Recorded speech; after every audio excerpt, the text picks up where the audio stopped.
정도윤은 은행 창구 앞에 서서 통장을 두 손으로 잡고 계셨습니다.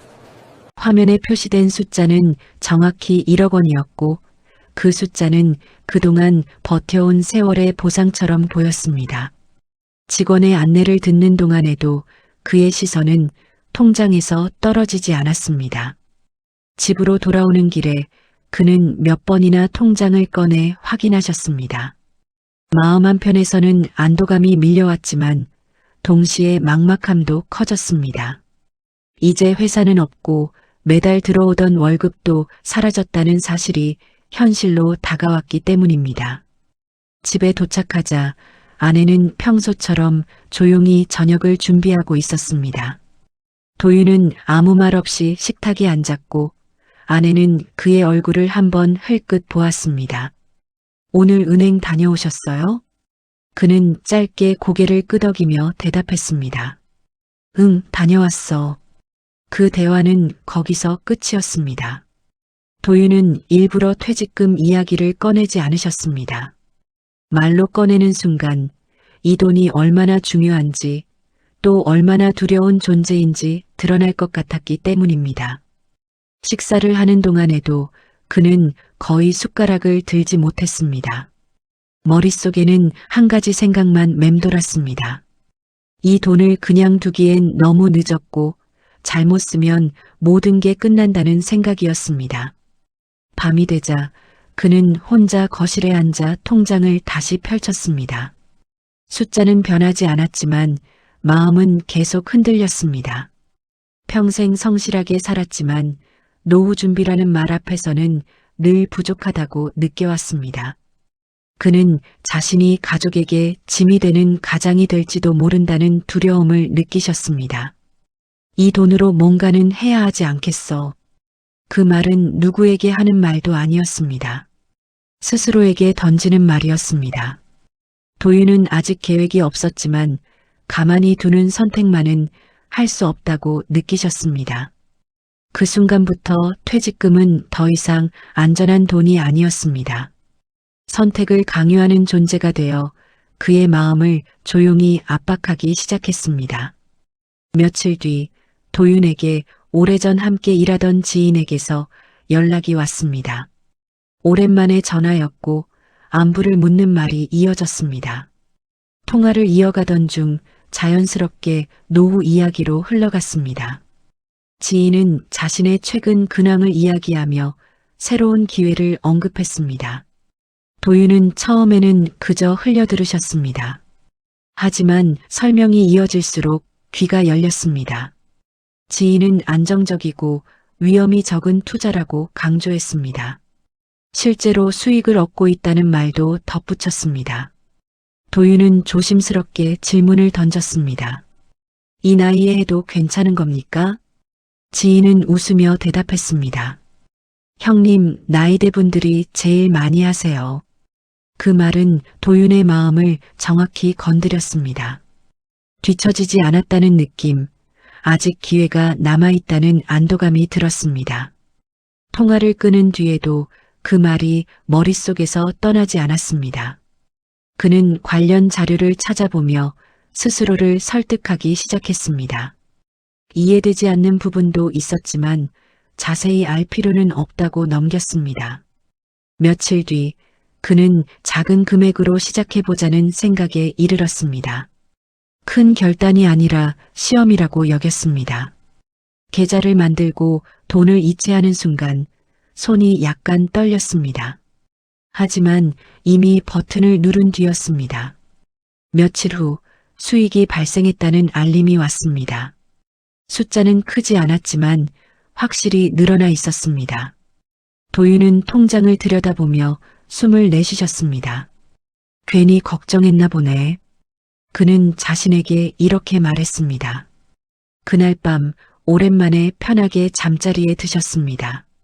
아직 불안은 남아 있었지만 그 불안은 희망이라는 이름으로 포장되고 있었습니다. 도윤은 이 선택이 인생을 다시 세우는 첫걸음일지도 모른다고 생각하셨습니다. 투자를 시작한 지 몇 달이 지나면서 도윤의 일상은 조금씩 달라졌습니다. 아침에 일어나 가장 먼저 확인하는 것은 투자 계좌였습니다. 수익은 꾸준히 쌓이고 있었고 그 숫자는 그의 마음을 단단하게 붙잡았습니다. 그는 가족 앞에서는 여전히 조용했지만 속으로는 성공한 가장의 모습을 그려보셨습니다. 아내는 그의 변화를 느끼고 있었습니다. 말수는 줄었지만 표정에는 이전과 다른 긴장감이 있었습니다. 어느 날 아내가 조심스럽게 물었습니다. 요즘 무슨 일 있어요? 도윤은 잠시 망설이다가 고개를 저었습니다. 아니야, 그냥 생각할 게 좀 있어서. 그는 아직 말할 수 없다고 느끼셨습니다. 확실해지기 전까지는 누구에게도 알리고 싶지 않았습니다. 투자 담당자는 더 큰 금액을 넣으면 수익 구조가 좋아진다고 설명했습니다. 도윤은 처음에는 망설였지만 이미 얻은 수익이 그 망설임을 무디게 만들었습니다. 남은 퇴직금을 바라보며 그는 계산을 반복했습니다. 지금 넣으면 이 정도 수익이면 앞으로 몇 년은 걱정 없다는 생각이 들었습니다. 결국 그는 결정을 내렸습니다. 통장에 남아있던 퇴직금 전부를 투자 계좌로 옮겼습니다. 이제 진짜 시작이네. 혼잣말처럼 내뱉은 그 말에는 두려움보다 기대가 더 컸습니다. 하지만 그날 밤 잠자리에 누운 도윤의 눈은 쉽게 감기지 않았습니다. 숫자는 늘어났지만 마음속 불안은 사라지지 않았습니다. 그럼에도 그는 이 길이 옳다고 믿고 싶으셨습니다. 이미 선택은 끝났고 돌아갈 길은 보이지 않았기 때문입니다. 시간이 지나면서 투자 계좌의 움직임이 눈에 띄게 둔해지기 시작했습니다. 매일 확인하던 수익 그래프는 더 이상 위로 오르지 않았고 숫자는 같은 자리에 머물렀습니다. 도윤은 처음에는 일시적인 조정이라고 생각하셨습니다. 담당자는 시장 상황이 좋지 않다며 조금만 더 기다리면 된다고 설명했습니다. 그 말은 불안을 누그러뜨리기에는 충분해 보였습니다. 하지만 기다림이 길어질수록 도윤의 마음은 조급해졌습니다. 어느 날 담당자는 추가 자금이 필요하다는 말을 꺼냈습니다. 지금 조금만 더 넣으면 손실을 막고 수익 구조를 되살릴 수 있다는 설명이 뒤따랐습니다. 도윤은 그 말을 듣고 한동안 아무 말도 하지 못했습니다. 퇴직금은 이미 모두 들어가 있었기 때문입니다. 전화를 끊고 난 뒤 그는 한참을 앉아 있었습니다. 머릿속에는 이쯤에서 멈춰야 하나라는 생각과 여기서 그만두면 다 잃는다는 생각이 뒤섞였습니다. 며칠을 고민한 끝에 그는 은행을 찾았습니다. 대출 상담 창구 앞에 앉아 있는 동안 손바닥에 땀이 맺혔습니다. 직원의 질문에 답하며 그는 고개를 제대로 들지 못하셨습니다. 나이에 맞지 않는 선택이라는 생각이 자존심을 찔렀기 때문입니다. 잠깐이면 됩니다. 이 고비만 넘기면 괜찮아질 겁니다. 도윤은 그렇게 스스로를 설득했습니다. 대출이 승인되자 안도감과 두려움이 동시에 밀려왔습니다. 돈은 곧바로 투자 계좌로 옮겨졌습니다. 이제 그는 자신의 현재뿐 아니라 남은 미래까지 걸고 있었습니다. 그날 밤 도윤은 잠을 이루지 못한 채 천장을 바라보며 오래도록 눈을 뜨고 계셨습니다. 추가 자금이 들어간 뒤에도 상황은 나아지지 않았습니다. 오히려 담당자의 연락은 점점 뜸해졌고 답변은 형식적으로 변했습니다. 도윤은 하루에도 몇 번씩 휴대폰을 확인했습니다. 작은 알림 소리에도 심장이 먼저 반응했습니다. 집안에서는 평소와 다름없는 일상이 이어졌지만 그의 마음은 늘 바깥에 나가 있었습니다. 아내는 남편의 변화를 분명히 느끼고 있었습니다. 식탁에 앉아도 말이 없었고 밤에는 늦게까지 불을 켜두고 앉아 있었습니다.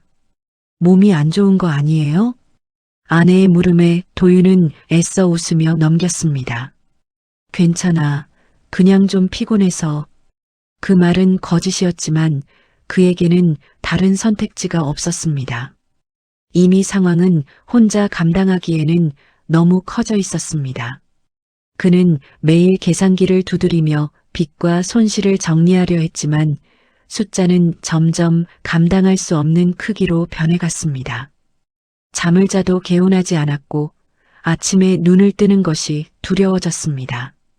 도윤은 가장이라는 책임감이 자신을 지탱하고 있다고 믿었지만 실제로는 그 책임감이 그를 더욱 고립시키고 있었습니다.